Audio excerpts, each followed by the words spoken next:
காலையில தான் டாய்லெட் போயிட்டு வந்திருப்பாங்க. அடுத்து வந்து ஒரு காஃபி குடிப்பாங்க. காஃபி குடிச்சு கொஞ்ச நேரம் 5-6 நிமிஷத்துல திருப்பியும் வயிறு இன்னும் இப்ப விட்டா கூட டாய்லெட் வரும், இப்ப விட்டா கூட டாய்லெட் வரும்ன்ற மாதிரி இருக்கும். இது இனிஷியல் ஸ்டேஜஸ்ல எப்படி நினைச்சுக்கிறாங்கன்னா, எப்படி மிஸ்கன்சீவ் ஆகுதுன்னா, இது கான்ஸ்டிபேஷன் நினைச்சுக்கிறாங்க. என்ன நினைக்கிறாங்க, இன்னும் கொஞ்சம் உள்ள இருக்கு போல மோஷன், அதை நான் எப்படியாவது புஷ் பண்ணி வெளியே அனுப்பிச்சா ஃப்ரீ ஆயிடுவேன் அப்படின்னு நினைச்சுக்கிறாங்க. அதனால அந்த ஃபீக்கல் மேட்டரை வெளியே அனுப்புறதுக்காக எப்படியோ பாடுபட்டு இன்னும் கொஞ்சம் காஃபி குடிக்கிறது, இன்னும் கொஞ்சம் சாப்பாடு சாப்பிடுறது, எதையாவது பண்ணி நான் வெளியே போக வைக்கணும்னு நினைக்கிறாங்க. இது கான்ஸ்டிபேஷன் கிடையாது. ஏன்னா ஏன் இதை நான் ரொம்ப ஸ்பெசிபிக்கா சொல்றேன்னா, இப்படி பண்றவங்க தான், இந்த மாதிரி பாக்குறவங்க தான் அதை கான்ஸ்டிபேஷன் நினைக்கிறவங்க திரிபலா சூர்ணம் வாங்கி சாப்பிடுறாங்க. திரிபலா சூர்ணம் இந்த கண்டிஷனுக்கு உதவாது, இன்னும் ப்ராப்ளம் வேர்சன் தான் பண்ணும்.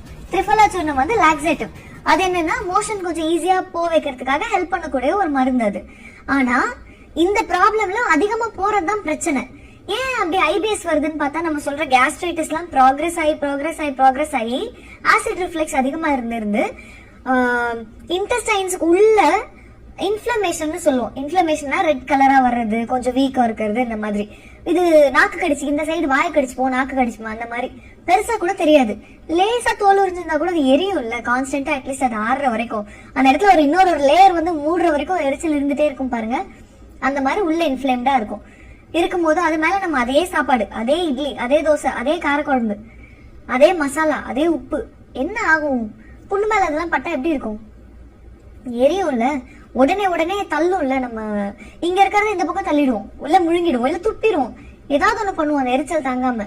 வயிறு என்ன பண்ணும், இங்க இன்டெஸ்டைன்ஸ் இப்படிதான் டைஜஸ்ட் பண்ணுது. சோ இந்த இடத்துல படுது, இந்த இடத்துல அந்த இது பட்ட உடனே எரிந்ததுன்னா இங்க இருந்து இங்க தள்ளிடும். சோ டைஜஷன் சரியா நடக்காது, அதுல இருந்து சத்து உடம்புல அப்சர்வ் ஆகாது, கடகடன்னு தள்ளி மோஷன் வர ஃபீலிங் இருந்துட்டே இருக்கும். ஒரு 10x ஸ்பீட்ல ஒரு ப்ராசஸ் நடந்துட்டே இருக்கு வயிற்றுக்குள்ள. எப்படி இருக்கும் அது? பாவம், மோஷன் இப்ப விட்டாலும் போறேன்ற மாதிரி இருக்கும், ஆனா வராது.